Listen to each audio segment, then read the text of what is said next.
자녀들은 혈육에 함께 속하였음에 그도 또한 한 모양으로 혈육에 함께 속하심은 사망으로 말미암아 사망의 세력을 잡은 자 곧 마귀를 없애야 하시며. 네, 주님이 예수님께서 하신 일들입니다. 네, 주님의 평화를 빕니다. 우리 주님의 오실 날이 네, 그렇습니다. 너무나 기대됩니다. 지난주까지 계속해서 저희들은 미궁에 대해서 살펴보고 있는데요. 미궁에 대해서 살펴보는 것이 이제 오늘로 마무리가 될 것 같습니다. 이 미궁이 굉장히 천로역정에서는 중요한 위치를 차지하고 있기 때문이에요. 그동안 경험해왔던 신앙의 여정을 쭉 한번 살펴보는, 그러면서 어렵고 힘든 가운데 기쁜 일 가운데 누가 어떻게 인도하셨는지, 또 그 길을 걸어갈 수 있도록 돌보시고 인도하셨는지 쭉 점검하는, 또 은혜를 다시 한번 되짚어보는 그러한 과정이기 때문에 계속해서 쭉 살펴보는 내용을 저희들이 봤고요. 지난주에는 명철과 그리고 인애와 대화하는 내용을 살펴보게 됐습니다. 그 미궁에 들어있는 문지기는 경성이었고 처음으로 만났던 자매는 근신이었죠. 근신이 잘 보살펴주고 또 근신을 통해서 경건과 명철과 인애를 만나게 됐는데, 지난주에는 명철과 인애를 만나서 대화를 하죠. 명철과의 대화를 통해서는 하나님과의 관계에 관한 그러한 대화를 주로 하게 됐어요. 시온성을 왜 그렇게 가고자 하는지, 그러한 가고자 하는 목적에 대해서 영적으로 쭉 정리할 수 있도록 그 대화를 통해서 사실은 점검을 하는 거예요. 그리고 인애를 통해서는 어질고 따뜻한 이웃 간의 사랑과의 관계, 가족 간의 관계, 영적으로 자기가 열심히 달려가다 보면 좌충우돌하면서 나는 잘하려고 했는데 나로 인하여서 상처를 받는 사람도 있고, 또 특히 가족이 어려움을 당하기도 하고, 왜냐하면 가족은 아직 마음이 준비되어지지 않았는데 나는 열심히 달려가고 싶고, 또 내가 너무 열심히 함으로 사회에 속한, 세상에 속한 사람들은 왜 저렇게 살아야 돼? 예수님을 믿으면 다 저렇게 돼? 그러면 나는 예수님 안 믿어. 막 이러면서 이런 관계적인 것에서 여러 가지 일들이 있었죠. 그러면서 이 인애와의 대화를 통해서 그런 모든 것들을 정리하는, 그러한 정돈하는 그러한 과정으로 지난주에 저희들이 살펴본 내용이었습니다. 자, 오늘은 이제 이 미궁의 마지막 시간으로 명철과 경건과 인애와 이렇게 이런저런 이야기를 하는 동안 이제 저녁밥이 다 된 거예요. 그래갖고 저녁밥을 먹으러 이제 식탁으로 가면서 이제는 그 식탁에 가서는 누구에 대한 얘기를 하게 되냐면 그 산의 주인, 미궁의 주인에 대한 이야기를 이제 마지막으로 하게 되는 내용이 오늘 살펴보게 될 내용인 것입니다. 377페이지, 옛날 책은 371페이지인데요. 거기 보면 다시 본즉 저희가 그렇게 앉아서 저녁밥이 되기까지 이야기를 하다가 준비가 다 되매 식탁에 나갔다. 상에는 기름진 물건과 청신한 음료가 갖추어 있는데, 이렇게 말씀이 기록이 되어져 있어요. 자, 이야기를 하다가 이제 저녁밥이 다 됐다고 하니까 식탁에 간 거예요. 그랬더니 식탁에는 기름진 물건, 청신한 음료, 이런 것들이 다 갖추어져 있다는 거예요. 청신한 음료나 기름진 물건이나 이런 모든 것은 다 영적인 양식들을 이야기하는 거예요. 예, 지식이라고 볼 수도 있는 거죠. 이러한 것들이 다 바로 회개를 하고 또 새로운 진리를 만나고 이러면서 종합적으로 정돈이 되면서 새롭게 무장이 될 수 있도록 무장이 되어가는 것을 말씀을 하고 있는 거죠. 자, 그러면서 378페이지 보면 식탁에서의 이야기는 다 그 산의 주인에 대한 것이라는 거예요. 말하자면 뭘 얘기를 하냐면 그가 행하신, 그 산의 주인이신 분이 행하신 바로서 어찌하여서 그렇게 행하셨는지, 또 어찌하여 그 집을 지으셨는지에 대한 것이라는 거예요. 그리고 저들이 말하는 것으로 보건대 그 주인은 큰 용사로서 사망의 권세를 잡은 자와 이겼으니 싸워 그를 죽였으니 오늘 우리가 함께 읽었던 히브리서 말씀인 거죠. 예. 사망으로 말미암아 사망의 세력을 잡은 자 곧 마귀를 없이 하려 십자가에 돌아가셨잖아요. 이게 그 주인은 큰 용사로서 사망의 권세를 잡은 자 마귀와 싸워서 그를 죽였으니 이 일은 저 자신에게도 큰 위험이 없지 않았던 만큼 우리로 하여금 저를 더욱더 사랑하게 한 것이었다. 저 자신에게도 큰 위험이었다는 거죠. 예수님에게도 하나님께도 버림받고 사람들에게도 조롱과 멸시를 당하고 또 갖은 수모와 또 육체적인 영적인 고통 이런 굉장히 많았다는 거죠. 자, 식탁에서 이야기는 다 그 산의 주인에 대해서 이야기를 했다는 거예요.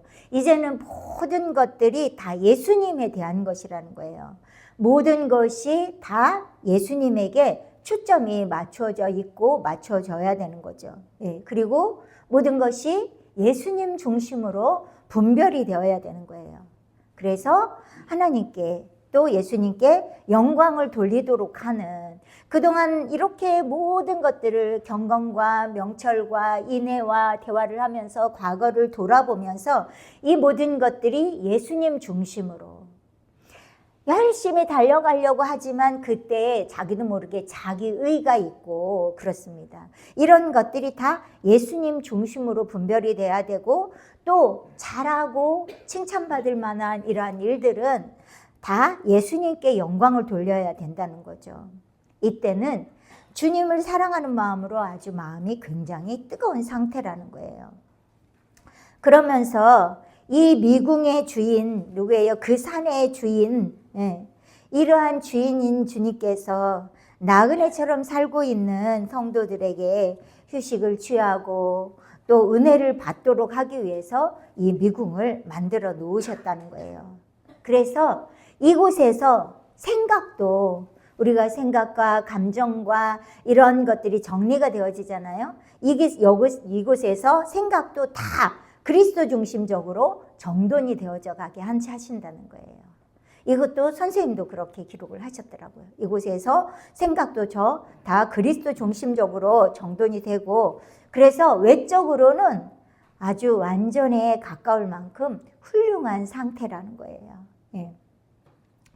그러면서 거기 보면 저가 그 주인은 큰 용사로서 사망의 권세를 잡은 자와 싸워 그를 죽였다 이렇게 말씀하잖아요.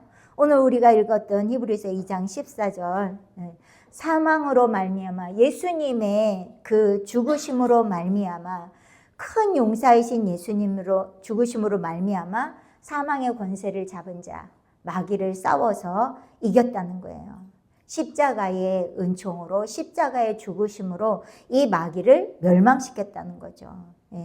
이렇게 싸우고 주님께서 공적을 세우셨다는 뜻으로 이렇게 말씀을 하셨는데 그 일은 저 자신에게도 예수님에게도 큰 위험이 없지 않았다는 거예요. 아까 제가 말씀드린 대로 예수님의 큰 위험이 뭐예요? 첫째는 하나님, 근본 당신과 본체이신 하나님과 분리되어지는 거죠. 버림을 받는 거죠. 이게 굉장히 큰 고통이었죠. 그리고 사람으로서 정말 가장 모욕적인 옷을 다 벗기우고 그리고 십자가에 대롱대롱 매달려서 많은 사람들이 보는 가운데 그렇게 멸시를 받으셨죠. 천대를 받으셨죠. 그리고 얼마나 고통스럽습니까? 십자가에 못을 박는 것도 기절할 만큼 고통스러운 일인데 그곳에서 이렇게 매달려 있으면서 이게 점점점 내 육체의 무게 때문에 내려오면서 이 고통과 물과 피를 다 쏟아지기까지 그리고 이스라엘의 그 날씨는 우리나라의 그 가을의 햇볕처럼 엄청 따가워요. 그 따가운 햇볕에서 이 물과 피를 다 쏟듯이 얼마나 갈증이 나고 고통과 갈증과 멸시와 이게 이렇게 표현이 된 거죠. 큰 위험이 없지 않았던 만큼, 그러나 우리로 하여금, 우리는 누구예요? 여기서는 이제 기독교를 말씀하시는 거죠. 크리스찬, 그리스도인. 우리로 하여금 저 예수님을 더욱더 사랑하게 했다는 거예요. 바로 이 산의 주인인 예수님으로 말미암아 우리로, 그리스도인으로 하여금 그 우리 주님의 그 사랑과 은총으로 말미암아 마귀의 그러한 자녀가 된 저희들을 노임을 얻게 하시고, 그리고 주님의 백성으로 살아갈 수 있도록 그렇게 사랑하도록 하게 하셨다, 그 이야기를 하신 것이에요. 379페이지, 372페이지입니다. 이러한 이야기를 하자 기독교가 말을 합니다. 기독교가 말하기를, 여러분이 말한 바, 여러분은 여기 누구예요? 문지기 경성이나 근신이나 경건이나 명철, 인해, 이러한 사람들과 이제 식탁에서 대화를 하는 거잖아요. 여러분이 말한 바나 또 내가 본인이 믿는 바가 같다는 거야. 마찬가지로 주께서 많은 피를 흘리심으로 행하셨으나 그의 행하신 일에 은혜와 영광이 나타난 것은 저가 순전한 사랑으로 나라를 위하여서 행하셨음이다. 이렇게 말을 한 거예요.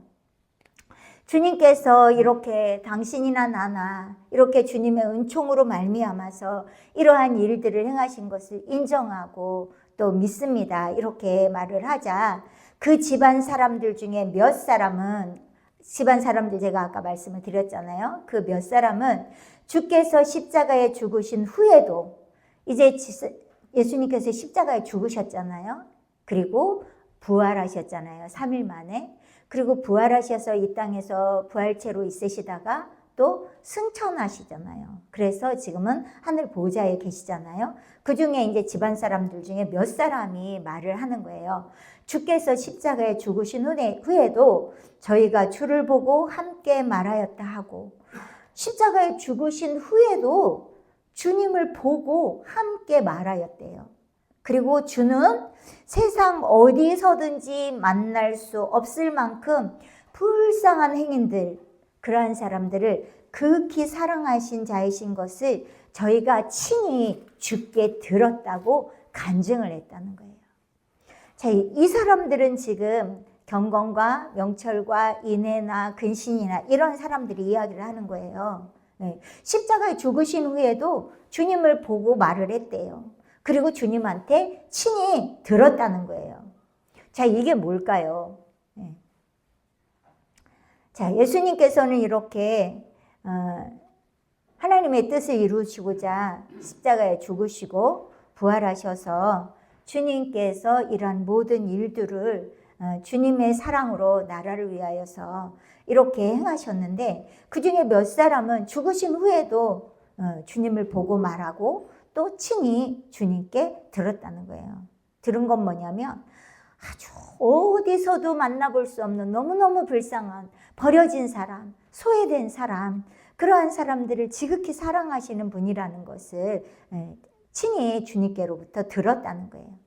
이 내용은 바로 우리 주님에 대해서 더 잘 가르쳐 주시고 있는 내용이에요. 이러한 이 미궁에서 그동안 미궁에 오기까지 거칠고 사나운 환경 가운데 겪었던 모든 일들, 이걸 종합적으로 깨닫게 하고 반성하게 하고 또 회개도 하고 정돈을 하게 하시는데, 이 예수님이 어떤 분이시냐? 이 예수님은 진리의 원천이시고 빛의 원천이시고 행복의 원천이시고 모든 것의 원천이 되시는 예수님에 대해서 더 자세하게 알게 해주시는 거죠. 그렇게 하면서 그 주님의 은혜, 그 주님의 사랑에 대해서 고마워하게 하는 거죠. 우리를 위해서 십자가를 지시고 또 일생 동안 엄청난 고통을 받으셨던, 그 고통도 달게 받으셨던 그분에 대해서 감사하는 마음, 숭배하는 마음, 이러한 마음이 더 강해질수록 뭐가 있게 되냐면, 선생님도 뭐라고 표현을 했냐면 영감이 풍성하게 나타난다고 이렇게 말씀을 하고 있어요. 또 선생님은 여기서 감사하는 마음, 숭배하는 마음이라고 했는데, 우리가 숭배하면 우상 숭배 이게 떠오르잖아요. 그래서 가톨릭은 어떤 용어를 쓰냐면 흠숭하는 마음 이렇게 사용합니다. 예. 그러니까 주님께 감사하는 마음, 흠숭하는 마음, 이러한 마음들이 더 강해지면 강해질수록 영감이 나타나게 되는 거예요. 그래서 저희가 주를 보고 함께 말하였다, 저희가 친히 주께 들었다, 이렇게 간증하는 게 뭐예요? 이러한 것들이 영적인 감각으로 친히 주님께로부터 이렇게 통교가 이루어지는 걸 말씀하고 있는 거죠. 예. 그래서 이 미궁에 있는 분들은 이렇게 주님과 통교를 하고 있는 분인 것을 알 수가 있는 거죠. 그러면서 이 미궁에 있는 분들이 주님에 대해서 기독교에게 가르쳐 주시고 있는 말씀인 거죠. 이것은 제가 이 창조계시의 말씀을 통하여서 주님이 발견하도록 하신 거예요. 이 그만큼 큰 깨달음과 주님에 대한 사랑, 흠숭하는 마음, 경배하는 마음, 그러한 마음들을 더 강하게 불러일으키기 위해서 이 미궁에서는 은혜를 풍성하게 내리는 그러한 과정이라는 것을 말씀하고 있는 거예요. 380페이지, 373페이지입니다. 그리고 또한 저희는 아까 계속 그 집안 사람들인 거예요. 경성, 근심, 명철, 경건, 인애 이런 저희가 확증한 바를 이제 신뢰를 들어서 말을 하는 거예요.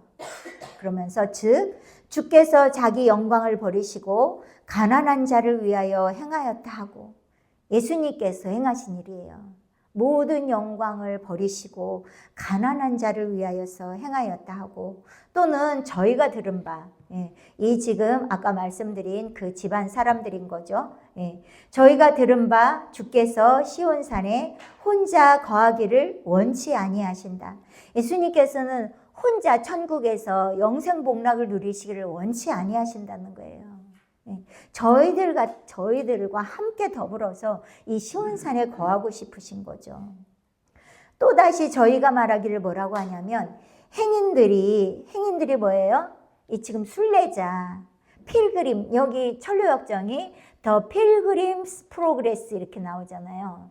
필그림이 뭐냐면 순례자예요. 행인자, 천국을 향해서 여행하는 여행자. 행인들은 어떤 사람들이냐면 나면서부터 거지고 저희 근본이 거름무더기 같은 아주 하잘것없고 비천한 그런 존재라는 거예요.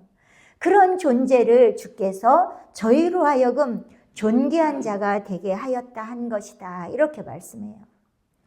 이분들은 이걸 스스로가 인지하고 있는 거죠. 그런데 우리가 주님의 은혜와 사랑을 깨달으면 깨달을수록, 우리 오늘 기도하신 우리 이 권사님도 기도 처음 말비에 주님의 은혜에 감격이 일어나니까 울컥하잖아요. 이 울컥하는 거에는 반드시 성령의 역사가 있더라고요.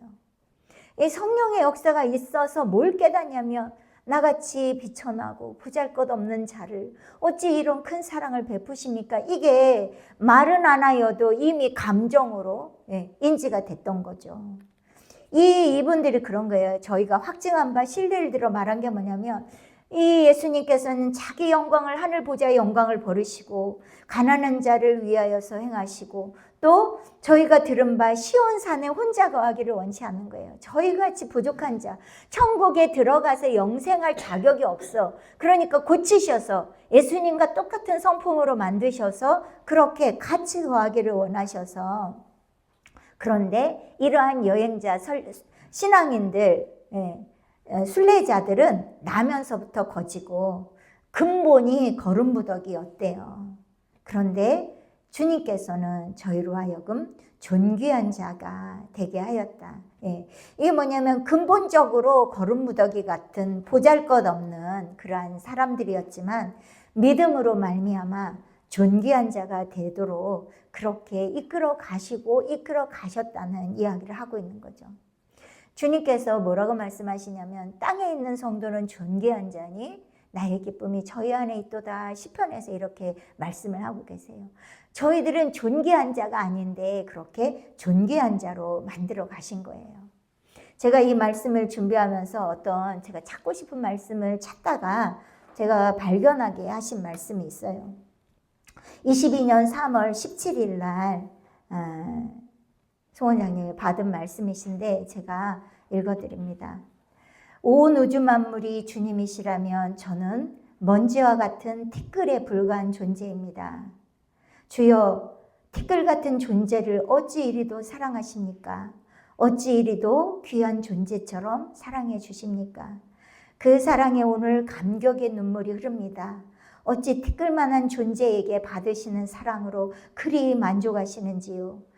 아무리 생각해도 이해할 수가 없습니다. 오늘은 사랑한다고 말씀드리기조차 송구한 마음이 듭니다. 이렇게 말씀을 드렸어요.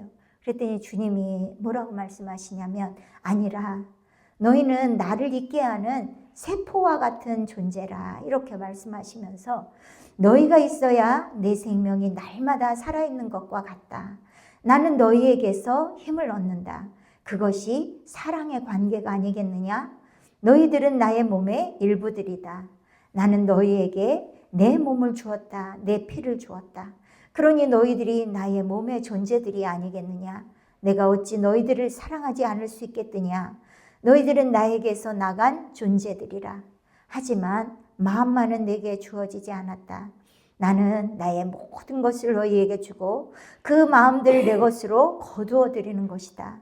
그 마음을 사단이 도적질해 가지 않았더냐? 지금도 사단들은 너희들의 마음을 도적질해 가기 위해 온갖 전략을 펼치며 틈을 기다리고 있는 것이라. 마음을 나에게 줄 때 내가 너희들을 이끌어 갈 수 있고 나와 화합하며 연합해 갈 수 있느니라. 언제나 마음을 잘 지키거라. 너희의 생명의 근원이 누구겠느냐? 내가 아니냐? 내가 너희들의 마음 가운데 거하고 있는지 항상 살펴야 한다. 많은 자들이 이것을 지키지 못하고 있다. 무엇을 구해야겠느냐? 날마다 나를 전심으로 구하면 어찌 내가 너희들 가운데 거하지 않겠느냐? 그러나 전심으로 나를 찾는 자들이 얼마나 되겠느냐? 이것이 내 슬픔이다. 이렇게 말씀을 하셨어요. 근본 저희들은 나면서부터 거지고 거름 무더기 같은 존재였다는 거죠. 근데 주님께서 이렇게, 아니라 너희는 나의 세포와 같은 존재들이다. 너희들이 있어야 내 생명이 날마다 살아있는 것과 같다. 너희들은 나의 몸의 일부들이다. 이렇게 말씀을 하시는 그 주님이시라는 거죠. 그래서 주님은 자기 영광을 버리시고 가난한 자들을 위하여서 이렇게 행하였다. 이렇게 말씀을 하고 있는 거예요. 이렇게 기독교와 그리고 미궁에 있는 그러한 사람들과 380페이지 보면 저희들이 밤이 늦도록 이러한 이야기를 한 거예요. 그리고는 밤이 늦도록 대화를 한 다음에 주님께서 보호하여 주시기를 기도한 후에 각자 각각 취침하였다.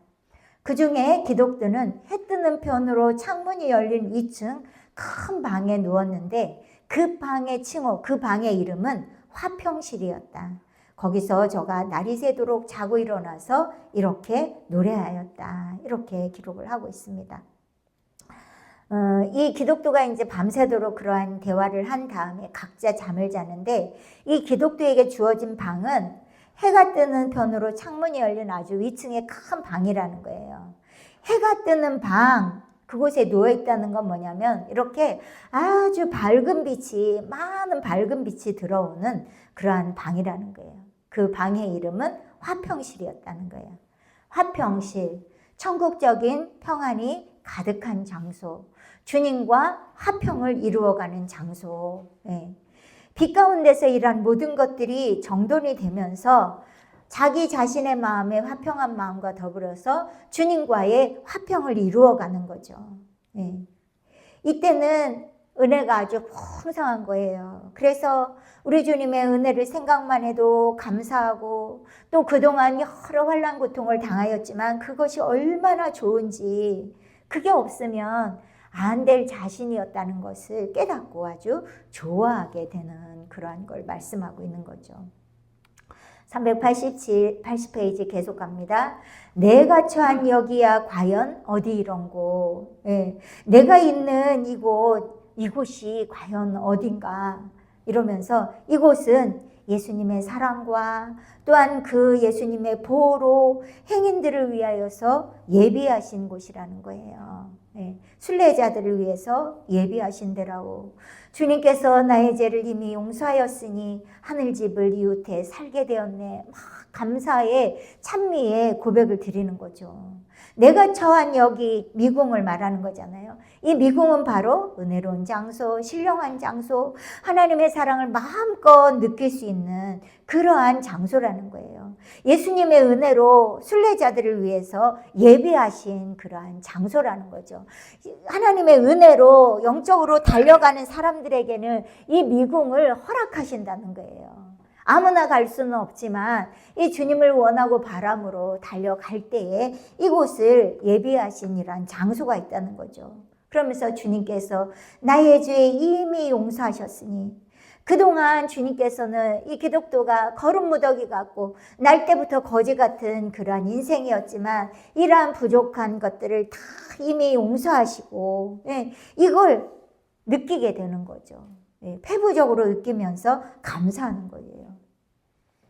이 세 번째 연단 과정인 이 감난산을 올라가면서 처음부터 말씀을 하잖아요. 처음에는 막 은혜가 가레스 무리바 생수를 마시면서 뜨거움이 벅차가지고 막 뛰어가다가 너무 어렵고 힘드니까 이제는 걸어가다가 그 다음에 이거 걸어서도 갈 수 없는 험산 줄령인 거야. 그러니까 네 발로 기어가는 그러한 엄청 어려운 많은 환난과 고통을 당하게 되면서 사람이 어렵고 힘들면 자기의 이 본성, 죄의 소욕이 올라오게 돼 있잖아요. 짜증, 불평, 원망 이런 것들이 올라오게 되잖아요.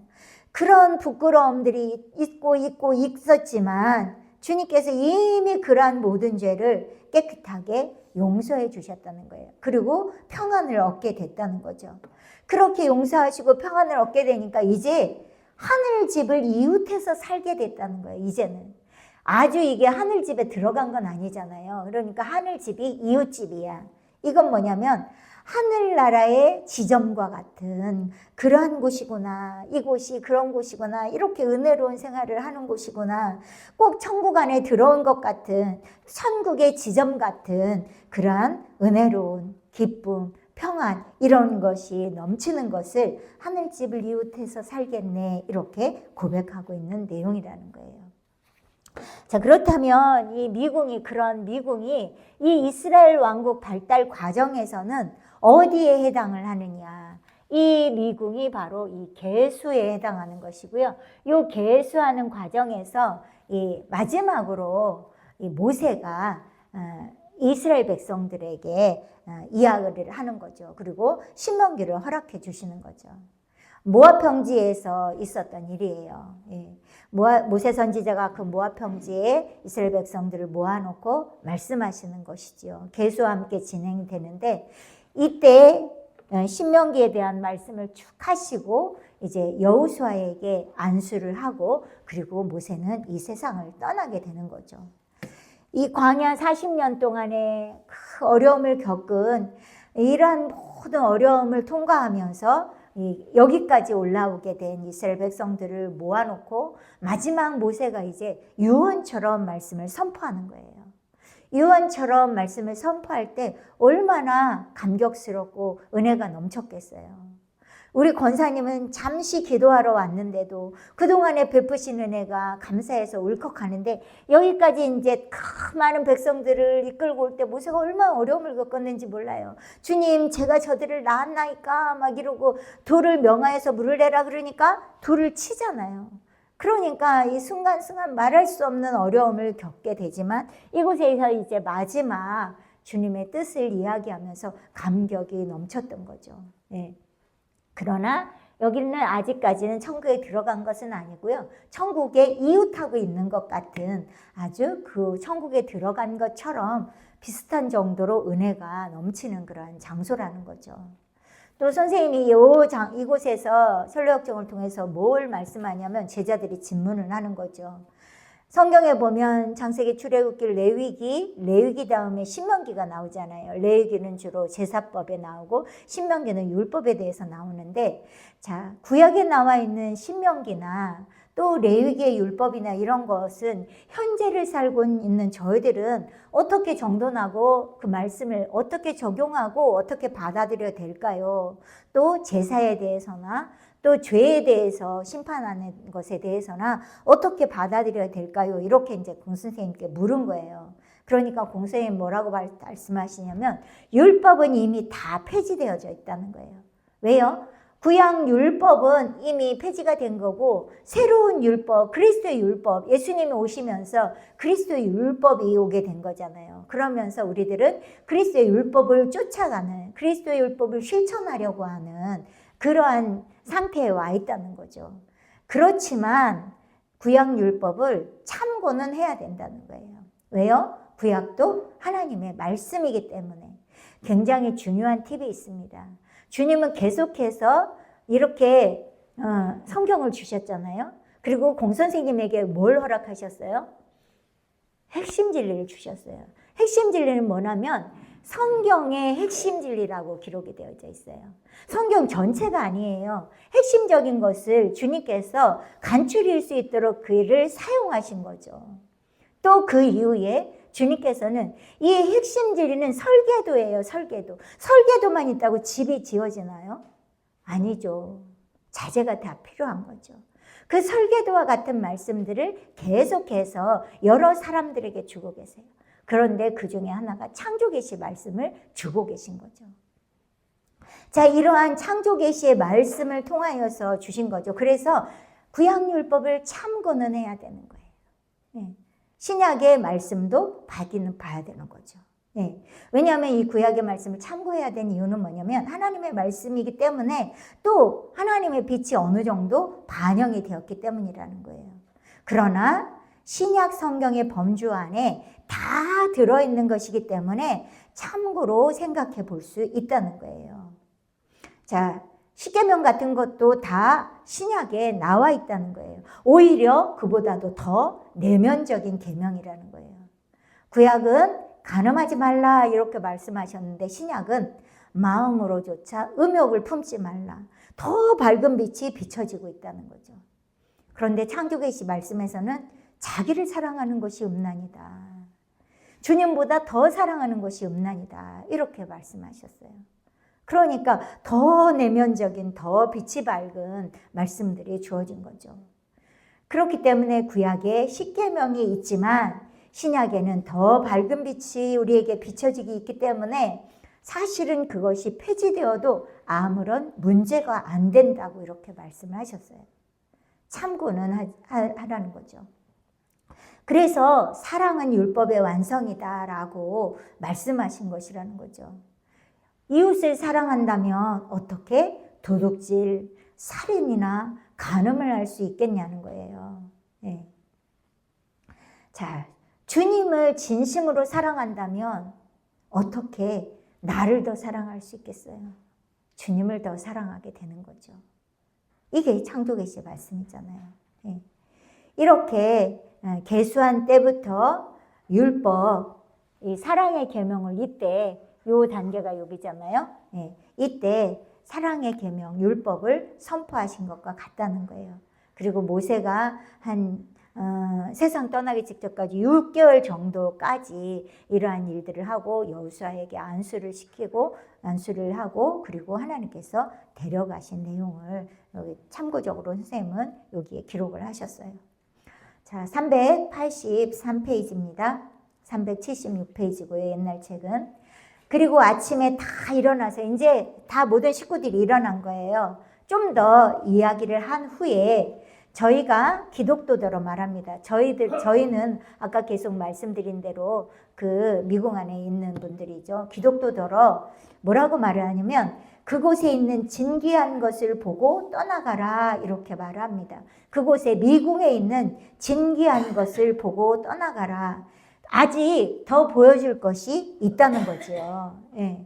진귀한 것을 보고 떠나가라고 하면서 그래서 저희가 먼저 이 기독도를 데리고 어디로 들어가냐면 서재로 들어가요. 서재. 미궁에 군기고도 있거든요. 근데 여기는 서재라고 표현이 되어져 있어요. 서재로 들어가서 상고적 기록을 보여주었다. 상고적이라는 것은 아주 오래된 옛날 이야기를 하는 거잖아요. 오래된 기록을 보여주었어요. 예. 오래된 기록. 이게 뭐냐면 이러한 오래된 기록을 보면서 미궁에서 하나님에 대한 이제 올바른 지식들을 터득하게 되는 그런 걸 말씀하는 거예요. 자, 거기 기록을 보여줬는데 거기 기록한 대로 보여준 것이 뭐냐면 그 산 주인의 역대 근원이니 그는 영원하신 자의 아들로서 무궁한 세대를 통하여 오신 자이라 이렇게 말씀을 하는 거예요. 그 산의 주인, 그 산의 오래된 역대의 근원이신 분이 누구냐면 영원하신 자의 아들. 영원하신 자의 아들이 누구예요? 성자 예수님이잖아요. 예. 성자 예수님에 대한 그러한 무궁한 세대를 통하여서 온 자라고 이렇게 말씀이 기록이 되어져 있는 거예요. 자, 이 말씀 뭐냐면 성부 하나님, 영원하신 자, 성부 하나님이잖아요. 그리고 영원하신 자의 아들, 성자 하나님을 이야기하는 거죠. 제가 좀 아까 뭐라고 말했나 모르겠네. 예. 영원하신 자는 성부 하나님, 그리고 영원하신 자의 아들은 성자 하나님. 성부 하나님, 성자 하나님에 대해서 말씀을 하고 있는 거예요. 성자 하나님, 성부 하나님, 이 하나님에 대해서 더 온전한 지식을 얻게 하는 거예요. 그리고 그곳에서 참된 감격, 참된 그러한 사랑의 위대함 이런 것을 느끼게 하게 하시는 그러한 내용으로 좀 더 이야기를 하면서 아직 더 보여줄 것이 있으니까 그러면서 이제 서재로 들어가서 기록을 보여준 거예요. 이제부터 이제 기록한 거 책 내용을 383페이지에서 말씀하고 있는 거예요. 자, 거기 더욱 충분히 기록한 것은 그 산 주인인 역대 근원에 대해서 충분히 기록한 것이 뭐냐면 저가 행하신 일과 또 저가 택하여 사역을 지키신 허다한 사람들의 이름과 또 저희들로 하여금 무궁한 세월이 흐르는 중에 천지는 패할지언정 도무지 해체될 수 없는 집에 거하게 할 그런 것이었다. 이렇게 기록을 하고 있어요. 자, 여기에 다 주님께서 행하신 모든 일들, 예를 들면 사도행전이라든가 이런 일들, 행하신 일들과 그리고 주님께서 하나님께서 택하시고 사역을 시키신 허다한 사람들의 이름들이 있는 거예요. 각자 주님을 사랑하여서 주님의 일들을 사명을 감당했던 많은 분들이 있잖아요. 그리고 행하신 일들이 있잖아요. 어떻게 보면 이게 생명록 그리고 행위록, 천국에 가면 책들이 있잖아요. 물론 이곳에서 그것을 볼 수는 없지만 이곳에서 꼭 그것이 있는 것처럼 이렇게 표현을 하고 있는 거죠.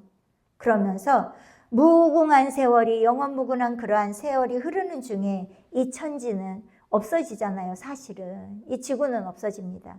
이 지구 모든 것은 패할지언정 사라지고 없어질지언정 도무지 해체될 수 없는 집에 거하게 할 도무지 해체될 수 없는 집이 어디예요? 영원 천국이잖아요. 영원 천국. 그런 것에 대한 말씀을 한 거예요. 자, 이러한 것들이 뭐냐면요. 사실은 이 기독교 안에 전신갑주를 입기 전에도 이렇게 주님의 영감에 의해서 이렇게 풍성히 알아지게 하는 것이 바로 이 미궁에서 있어지는 일들이라는 거예요. 주님께서 이렇게 행하신 일들, 이런 것들을 영감에 의해서 아주 풍성하게 알아지게 된다는 것이죠. 예. 실제로 이 미궁을 통과할 때 아주 세밀한 모든 진리가 다 정돈되어지는 것은 아니에요. 계속해서 완덕에 이르기까지 계속 주님에 대해서 알아가는 거죠. 저만 알고 있는 거죠. 예.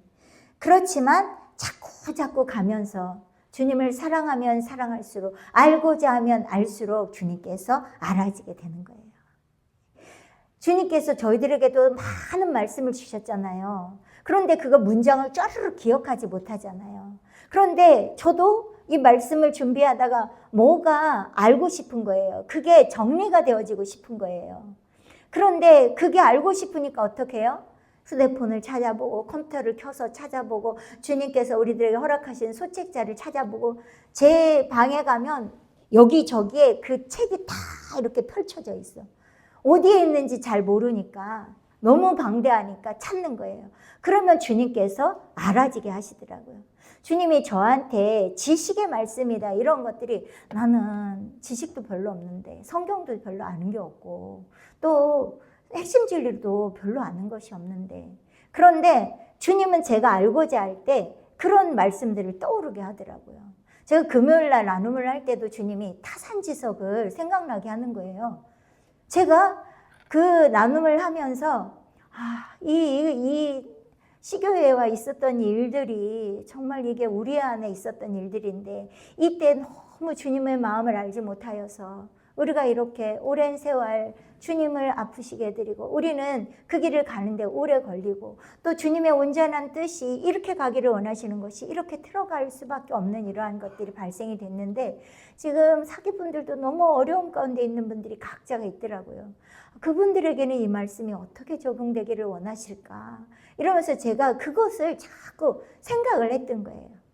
그러니까 주님께서 제 안에 떠오르는 단어가 타산지석. 그래갖고 제가 아니 이것이 우리는 실패한 건데 그러면 반면교사를 삼아야 되는 게 아닌가? 이렇게 저 사람들은 그렇게 했지만 나는 이제 이렇게 살으면 안 되겠다 이러면서 반면교사로 삼아야 되는 게 아닌가? 이런 생각을 제가 또 했는데 주님이 아니라고 타산지석을 삼아야 된다고 이렇게 알려주시더라고요. 그러면서 그게 여러 차례 있었어요. 근데 이제 그게 왜 그렇게 나타나는지 알겠더라고요. 제가 알고자 할 때 제 지식의 한계 안에서 그걸 끄집어내서 알도록 그렇게 해나가시더라고요. 이게 묵상이구나 이게 또 알아지더라고요. 주님은 이렇게 계속해서 영감에 의해서 주님의 하나님의 뜻을 이곳에서도 풍성히 알게 하시고 이렇게 이끌어 가시는 걸 말씀하고 있는 거예요. 네. 그렇지만 우리는 어때요? 이게 하나를 깨달아도 그때 막 깨달음 오게 되면 이게 막 전부인 것 같잖아요. 그러나 빙산의 일각이죠. 제가 또 최근에 깨달은 게 뭐냐면 제 마음의 머릿속에 믿음의 척도는 화답이다. 그리고 사랑의 척도는 헌신이다. 이게 머리로는 이미 알아졌어요. 그래서 그렇지 믿음의 척도는 화답이지. 화답은 예 원합니다. 그렇게 하겠습니다. 이건 사실은 화답의 의미에는 순종도 들어가 있더라고요. 그게 머리로는 알아졌어. 근데 이 가슴으로 오는 데까지는 최근에 이게 가슴에 와닿았어요. 한 2, 3일 됐나? 그러면서 이 말씀이 이 말씀이고 이 말씀 안에 화답은 그냥 주님 제가 그렇게 되길 원합니다. 주님 그렇게 되어지이다. 나도 이 길을 가겠습니다. 이런 정도가 아니라 거기에 순종까지 다 포함되어져 있는 거구나. 이런 것들이 점점점 깨달아지고 마음으로 와닿더라고요. 이게 뭐예요? 조금만 깨달아도 은혜가 충만할 때 이게 전부인 것처럼 그렇게 생각이 되죠. 그러나 그게 전부인 것 같지만 더 깨달아지고 더 알아지고 주님은 한량없이 더욱더 깨달아지도록 인도해 가시는 주님이신데 알고자 할 때, 궁금해할 때, 내가 알고 있던 것들을 더 깊이 주님 중심으로 알고자 할 때 그렇게 이끌어 가시더라고요. 네, 384페이지입니다. 그리고 저희가 저에게 읽어 들려준 것은 주의 종들이 행한 바 가치 있는 사적들이니 즉 저들이 어떻게 하나님을 이기기도 하고 어떻게 나라들을 이기기도 하고 의를 행하기도 하고 허락하신 것을 얻기도 하고 사자의 입을 막기도 하고 불의 기세를 멸하기도 하고 칼날을 피하기도 하고 연약하다가 강하게 되기도 하고 전쟁에 용맹되어 이방인의 진을 물리치기도 한 것이다. 자, 계속해서 그 미궁에 같이 있는 이 사람들이 이 기독교에게 그것을 읽어주는 거예요. 오래된 그런 기록을 들려주는 거예요. 그 오래된 기록의 내용을 말씀하는 거예요. 주의 종들이 주님의 일꾼들, 사실은 믿음의 용사들이 그렇게 행하였던 그러한 가치 있는 일들이라는 거예요. 근데 그 가치 있는 일들을 쭉 나열하는 거죠. 어떻게 나라들을 이기기도 하고 또 어떻게 의를 행하였는지 또 주님이 허락하신 이러한 축복들, 허락하신 은총들을 어떻게 얻게 되었는지 또 사자의 그 입을 우는 사자와 같이 삼킬 자를 찾는 그 사자의 입을 틀어막는 그러한 일들, 또 불의 기세를 멸하기도 하고 칼날을 피하기도 하고 또 아주 연약하고 불쌍한 그러한 사람들이 강하게 주님의 군사로, 용맹스러운 군사로 또 전쟁의 용맹이 되어서 이방인의 진을 물리치기도 하고 이러한 아주 많은 사건, 사고, 영적 싸움, 육적 싸움 이런 모든 사건들을 알려주는 거예요. 그러면서 사실은 뭘 얘기하고 싶겠어요? 기독교, 크리스찬이요. 당신도 그렇게 해야 됩니다. 이렇게 믿음의 선한 싸움을 싸워야 되는 겁니다. 이렇게 불어넣어주고 있는 모습인 거죠. 그러면서 용기가 넘치는 신앙, 용사 같은 신앙. 저희들을 그래서 군사라고 하잖아요. 군사. 군사의 특징이 뭐예요? 강하고 용맹스러운. 저는 군대를 안 가봤지만 어쨌든 군사는 그렇잖아요. 이러한 용사 같은 신앙을 강조해서 가르쳐 주는 거예요. 나는 주를 따라가는 그리스도의 군사라고 이렇게 찬송가에도 많이 말씀이 되어져 있잖아요.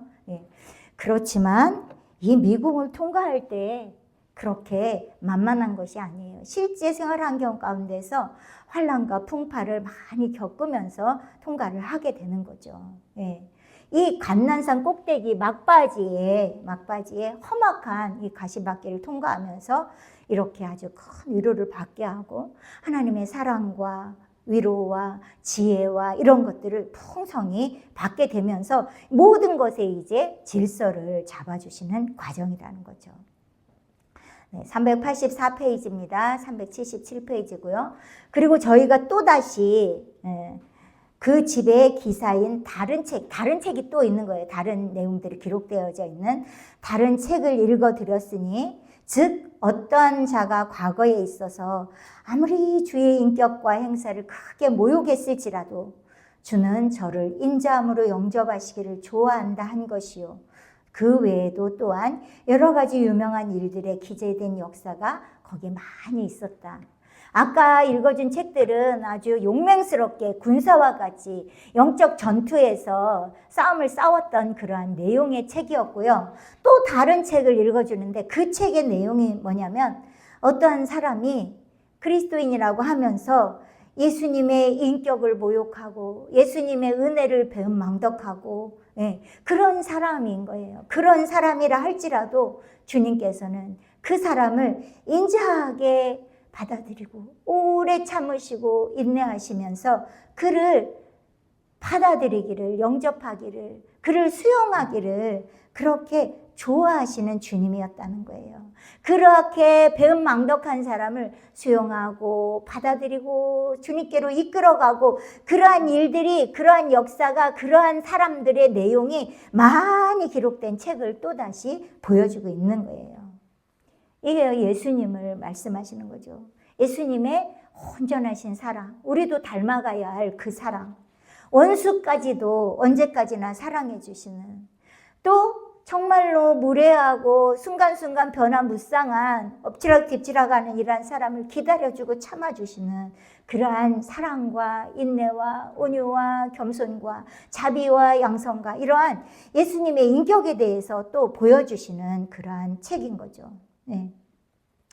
이건 바로 이 감난산을 올라올 때 주변에 있는 사람들, 또 이 기독교 같은 경우는 가족도 그랬잖아요.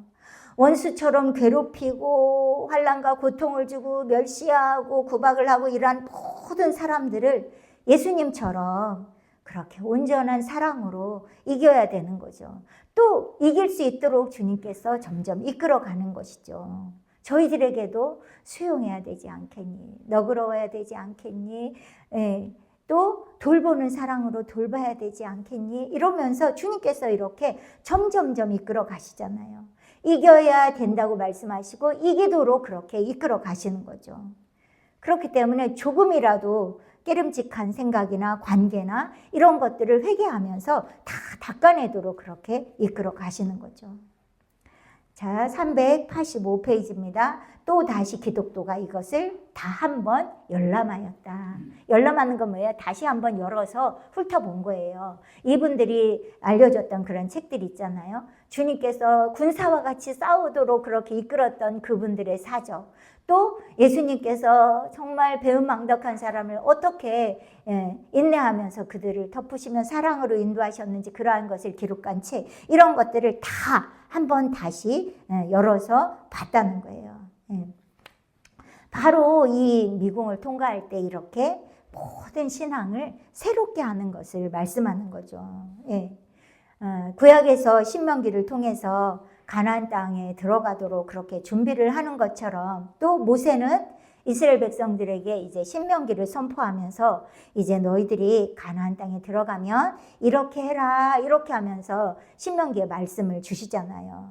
이런 것처럼 이 다시 한번 열람해 본다는 건 뭐냐면요, 과거에 대해서 이 기독도가 애굽을 출발해서 내가 도대체 이 과정을 어떻게 통과해 왔던가, 그때마다 하나님이 나를 어떻게 도와주셨던가, 또 그럴 때마다 무슨 말씀으로, 어떠한 영적인 은총으로 이렇게 말씀을 해주셨던가, 또 순간순간 그 돌아갈 수밖에 없는 상황 가운데, 미국 입구에서도 돌아갈 뻔했다고 그렇게 표현을 하잖아요. 그런데 경성이 저 사자는 발이 묶여 있어 이렇게 알려줬기 때문에 들어오게 되잖아요. 그런 아슬아슬한 순간마다 하나님의 기적적으로 이러한 승리했던 이런 것들을 다 훑어보게 된 거죠.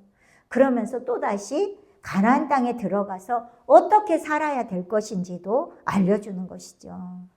그렇기 때문에 이 미궁을 통과하면서 참으로 은혜스러운 과정을 지나가고 있는 거죠. 마지막 말씀입니다. 385페이지. 이는 복음을 통한 사실로서 예언과 선견이다. 확실히 응엄되어 원수들에게는 두려움과 놀람이 되고 행인들에게는 안위와 기쁨이 되게 한 것이다. 자, 이는 미궁을 통하여 이렇게 경험하고 또 알게 된 이러한 모든 것들은 복음, 옛날이나 지금이나 이 기독도, 이 천루역정을 기록한 때나 지금 현재 우리를 살고 있는 이러한 모든 것은 사실이라는 거예요. 이거는 예언이면서 선견이라는 거예요. 예언이 뭐예요? 미리 다가올 일들에 대해서 말씀하신 거잖아요. 또 선견은 조금 비슷하지만 일어나기 전에 어떤 일을 미리 알게 된 거죠. 예언과는 좀 다른 장래일을 내다볼 수 있는 것을 선견 지명이다 이렇게 말씀하잖아요. 이러한 장래일을 내다보는 것이, 이 말씀은 다 사실이고 예언이면서 동시에 선견이라는 거예요. 그리고 확실히 응엄되어서 원수들에게는 놀람이 되고, 이 확실히 응엄되어서 이건 뭐냐면 드러난 징조가 확실하다는 거예요. 그래서 원수들에게는 두려움과 놀람이 된다는 거예요. 원수들 누구예요? 즉 마귀잖아요. 마귀들. 이것이 너무나 확실하기 때문에 마귀들은 두려워서 떨 수밖에 없다는 거예요. 그리고 행인들에게는, 순례자들에게는, 천성을 향하여서 나아가는 자들에게는 안위와 기쁨이 되게 한 것이다. 안위와 기쁨 뭐예요? 평안을 주시고 위로를 주시고 기쁨이 되도록 한 것이라는 거예요. 네, 오늘은 여기까지 말씀을 하고요. 제가 또 하나, 제가 말씀을 보면서 너무 감동이 돼서 이거를 읽어드리고 마무리들을 하도록 하겠습니다. 이것은 주님께서 저희 모두에게 어떤 주님을 너무너무 사랑하는 마음으로 꽉 차 있을 때 영이 주님께, 군사학교를 바라보면서 그 영이 주님께 기도를 올린 내용입니다. 가장 큰 은총이 무엇일까? 그것은 나의 부족을 아는 것이다. 죄인인 우리들은 주님의 은총이 아니고는 자신의 부족을 알 수 없는 존재들이다. 은총을 구하자. 사랑해 주께 나 자신을 볼 수 있는 은총을 날마다 구하자. 이것이 그분 앞에 가장 큰 겸손이다. 이제는 더 겸손한 자들이 되자. 부족함 투성인 나 자신을 바로 볼 수 있도록 사랑해 주께 구하자. 이것을 구하지 않으면 받을 수 없음이라. 나의 사랑하는 형제 자매들이여, 속히 마음을 바꾸기를 바라며 하늘의 비밀을 풀어놓은 것을 취하여 가지기를 원하여라. 주님은 진실로 겸손한 자를 사랑하심이라. 나의 부족을 알기 원하는 진실한 마음 위에 빛을 비추이시며 안식처로 삼으심이라. 남을 보지 말아라. 내 자신의 부족을 알기 원하여라. 그 무엇에도 관심을 두지 말아라. 오직 나를 새롭게 하실 그분을 바라보며 구하여 얻은 은총 가운데 참 평안을 누리는 자가 되자. 네, 이 주님께 얼마나 사랑하는 마음으로 주님을 바라봤을 때 영이 이렇게 주님 앞에 저희 모두가 이러한 주님의 은총을 구하고 자신의 부족을 알게 되고 그러므로 주님의 은총을 내리받는 그 길이 보이고 그 길을 알 수 있는 은총을 받기를 원해서 드려진 기도문입니다. 네. 잠시 기도하도록 하겠습니다. 주님, 우리 주님의 은혜에 참으로 감사하고 또 감사를 드립니다. 주님께서 성경을 통하여서 주님을 알 수 있는 길을 열어주시고 또 그 길을 통하여서 공선생님을 통하여서는 핵심적인 진리를 통하여서 그 길을 찾아가는 구도, 설계도를 주님께서 주시고 또한 이 설계도대로 하나씩 하나씩 채워가는 방법, 이루어져 가는 방법에 대해서 또 창조계시의 말씀을 통하여서 저희들에게 열어 보여주시고 이끌어 주신 주님 감사합니다. 아버지 하나님, 그러나 이것은 모든 사람이 알게 되는 것이 아니라 주님을 사랑하고 주님을 알고자 할 때 주님께서 열어 보여주시고 나타내 보여주시는 것을 주님 말씀을 통하여서 말씀하셨습니다. 하나님의 의는 주님께서 원하고 바라는 자들에게만 나타나지는 것인 것을 또한 성경에도 기록이 되어져 있습니다. 그러한 길이 나 있지만 그 길의 참뜻을 알기란 쉽지가 않습니다. 그러나 그 길이 난 것을 다 깨달아 알 수 있는 필요한 적절한 것들을 주님께서는 저희들에게 허락해 주고 계십니다. 주님, 이 길을 열어 보여주시는 것을, 주님의 온 마음을 열어 보여주시는 것을 저희가 깨달아 알 수 있도록 지각을 열어주시고 무엇보다도 주님 앞에 화답의 기도를 통하여서 주님을 알아가는 은총을 허락하여 주시옵소서. 그것이 곧 믿음인 것을 알게 하신 주님, 저희들에게 더 큰 믿음으로 이끌어 주시어서 모두가 믿음의 사람이 될 수 있도록 축복하여 주시옵소서. 모든 것을 우리 주님께 감사와 영광 올려드리며 예수님의 이름으로 기도드립니다. 아멘.